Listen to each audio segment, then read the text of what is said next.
Hi everyone, welcome to Homerino Collectibles, where today we're going to be taking a look at the Marvel Legends Lizard Build-A-Figure. Now, if you want to pick up this guy, you have to get everything else that came out in the wave. There's 7 figures altogether, and I've done reviews of all of those, so I'll put some links to those in the description below if you want to check those out.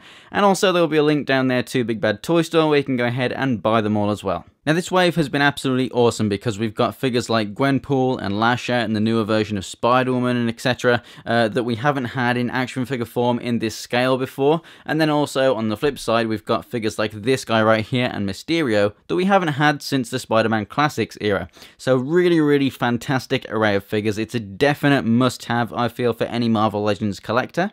And I have to say, as Build-A-Figures go, you definitely do get your money's worth for buying the entire wave. If there's one or two that you think you might want to go ahead and skip out on, I think that watching this video might go ahead and tempt you to go ahead and just pick them up anyway, because this thing is amazing. It definitely, harkens back to a sort of Toy Biz era of Marvel Legends to me, just obviously slightly modernized, and it really just gives me a sort of nostalgic feel, even though it is a new figure. So first up, let's go ahead and take a look at this this awesome lab coat right here. As you can see, we do have a wash, so we have a sort of, it's torn up and it's all dirty and stuff from being in the sewers and whatnot. And you can see that on the tips of the cuffs right there, and then down here on the lower section of the waistcoat. Would have been nice if it maybe got darker and darker as it got to the bottom, but still the fact that the shading is there is fantastic. Now, the torn up look of the shirt that you can see there, and you can see the reptilian skin underneath, that it does actually carry on over onto the back. Underneath this jacket, obviously you still have the mold, because this is a separate piece. You can just pull this off. If you don't want it on, then you can obviously just leave it off before you put the arms into the sockets, but it's not too hard to go ahead and pull these arms back out. As you can see, you've got a couple of little tears in there so you can see through. I think they should have put some more tears on the back, because like I said, these tears that are right here on the shirt, it looks pretty much identical on the back. He has a lot of tears on the back of this jacket, and it's kind of obviously covered up when you put that on. It's shaped fantastically, and the ripples and everything in the design is epic. But it hides some of the detail that obviously the sculptor has put in the back there, so it would have been awesome to have that showing through. The skin is fantastic. You have the sort of armored top layer right there, and then going underneath, you've got the more reptilian scaled look under there too.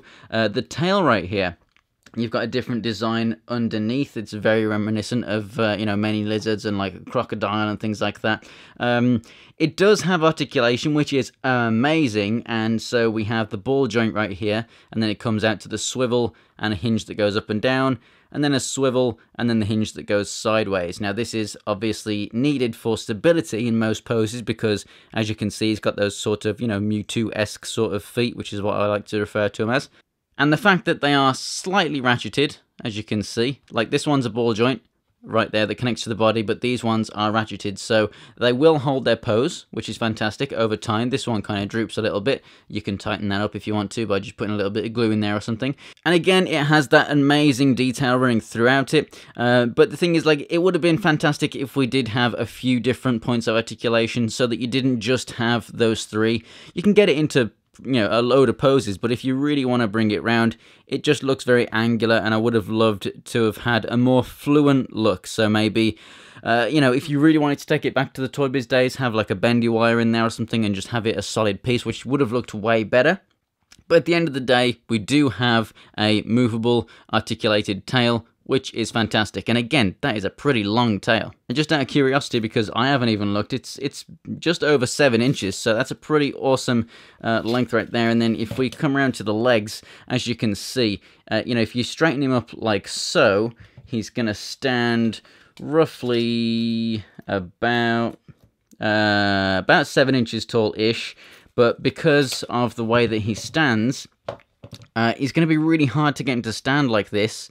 And it's much easier to, collapse the legs and whatnot, collapse the feet, and have him standing flat-footed, but then he doesn't look as good, and he's going to get much smaller. But the more you kind of hunch him over and get him down on the front part of the feet there, and then have the tail to support the back, he's gonna be about the way that I had it when I started the video.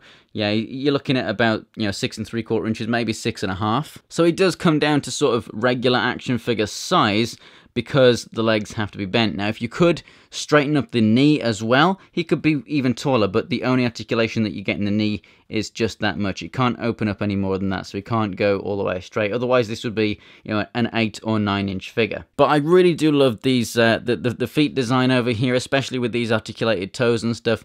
It just has a really, really massive Toy Biz feel. This, and then the articulated tail, and the head just has a massive Toy Biz feel for me. Now, the head is awesome because you can open that jaw and you can get those teeth in there. One thing I don't like, though, is that the fact that the neck piece inside is still just the same design as the rest of the neck, so you don't get like that painted the same color as the tongue and the gums, which really it should have been. But that is a minor flaw, and that is really the only flaw that I can find for this figure, honestly.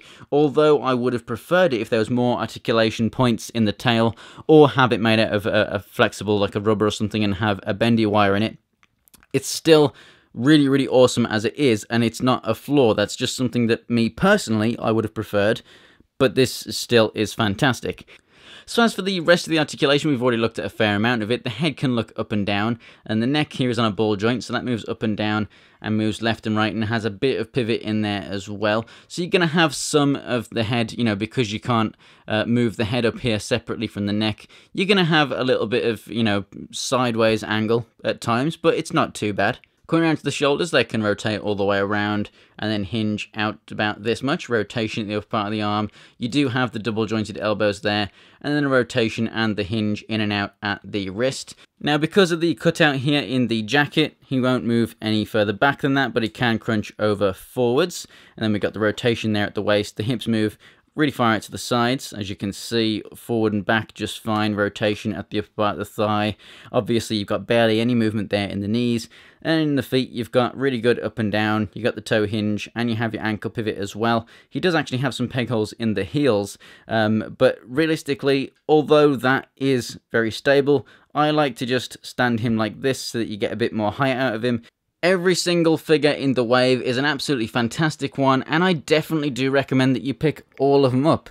There's a couple in there that if you haven't really heard of, they're easy passes, but as a Marvel Legends collector, it's going to be really hard not to pick them up if you want this guy. It's definitely the best lizard that I have ever seen in action figure form, probably one of the most, if not the most articulated one, unless you were going to go to, an expensive, an import company or something. So it's a very, very epic figure, and I definitely do recommend that you go ahead and pick him up. He's a must-have for any Marvel Legends collector. So thanks for watching, guys. If you enjoyed the video, go ahead and give it a like, and if you want to go ahead and check out other videos from mine, there's some on the screen right now, and you can go ahead and check out my Marvel Legends playlist to find the other figures, as well as them being in the description below. Also down there in the description, you'll find links to my social media, so you can go ahead and stay up to date with me and my channel updates, and also for more Marvel Legends reviews, go ahead and subscribe. Thanks for watching, guys, and I will see you next time.